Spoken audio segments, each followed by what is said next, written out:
नमस्कार. आपल्या आठवणीतलं बालभारती या यूट्यूब चॅनलवरती आपलं स्वागत आहे. आज आपण जुन्या पाठ्यपुस्तकातील शाब्बास माझा पुता हा धडा पाहणार आहोत. तर चला सुरू करूया. जितूचे बाबा आणि त्यांचे मित्र मोठी नाव घेऊन मासे पकडायला समुद्रात दूरवर जात असत आणि 2 दिवसांनी परत येत असत. ते आले की जितूला त्यांच्याबरोबर खूप काम करावे लागत असे. त्यांनी आणलेले मासे जाळ्यातून बाहेर काढणे, टोपलीत भरणे, मोजणे आणि मग मासे विकायला आईबरोबर बाजारात जाणे. बाबांबरोबर काम करायला आईबरोबर बाजारात जायला जितूला खूप आवडायचे. जितू पटापट मासे मोजायचा तेव्हा बाबा अंगणात बसून जितूकडे कौतुकाने पाहत राहायचे. आज मात्र जितूला काम नव्हते.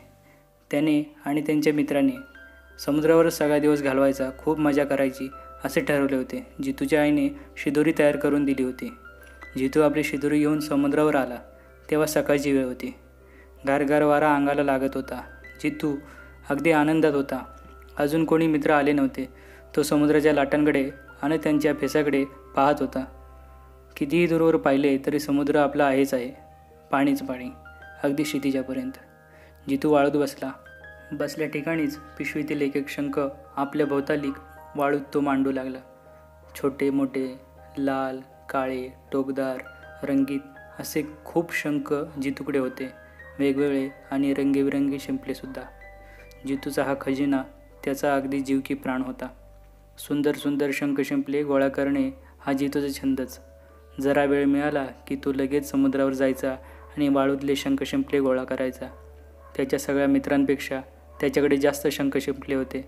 हळूहळू त्याचे सगळे मित्र आले. मन्नूही आला होता. आणि मग गप्पा गोष्टींना खूपच रंगत चढली.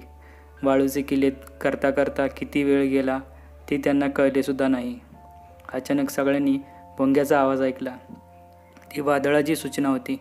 जितूचे बाबा आपल्या साथीदारांबरोबर मासे पकडायला गेलेले होते. त्यांना जाऊन तासभर होऊन गेला होता. आता काय करावे, त्यांना परत कसे बोलवावे. सगळ्या बायका, म्हातारे लोक किनाऱ्यावर जमले. सर्वजण काळजीत पडले. सगळे लोक ओरडून ओरडून समुद्रावर गेलेल्या कोळ्यांना हातवारे करून बोलावू लागले. वादळात आपले बाबा सापडणार या भीतीने जितू बेचैन झाला. काय करावे हे त्याला सुचेना. कोणता तरी धोक्याचा लाल बावटा त्यांना दिसायला हवा, म्हणजे ते नावा परत फिरवतील असा विचार त्याच्या मनात आला. त्याला एक कल्पना सुचली. तो धावत घरी गेला. आईची लाल साडी घेऊन पळत आला. किनाऱ्यावरच्या छोट्या डोंगीत त्याने उडी मारली. डोंगीवरच्या लांब बांबूला ती साडी बांधली. तो बांबू उंच उभा केला. मन्नूनेही डोंगीत उडी मारली आणि ती डोंगी समुद्रात लोटली. वल्ले जोरजोराने मारत ते समुद्रात निघाले.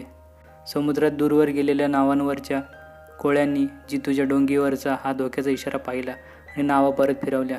जितू आणि मन्नूनेही आपली डोंगी किनाऱ्याच्या दिशेने परत फिरवली. आता वारा खूपच वेगाने वाहू लागला होता. समुद्राच्या लाटा अधिकच वेगाने येऊ लागल्या. समुद्र खवळला होता. त्या मोठमोठ्या लाटांमधून डोंगी वळवणे कठीण जात होते. मन्नूचे आणि जितूचे हात दुखून आले. शेवटी ते कसेबसे किनाऱ्यावर पोचले. तेव्हा लोकांनी पुढे येऊन त्यांची डोंगी नांगराला बांधली. जितू या श्रमाने अर्धवट बेशुद्ध झाला होता.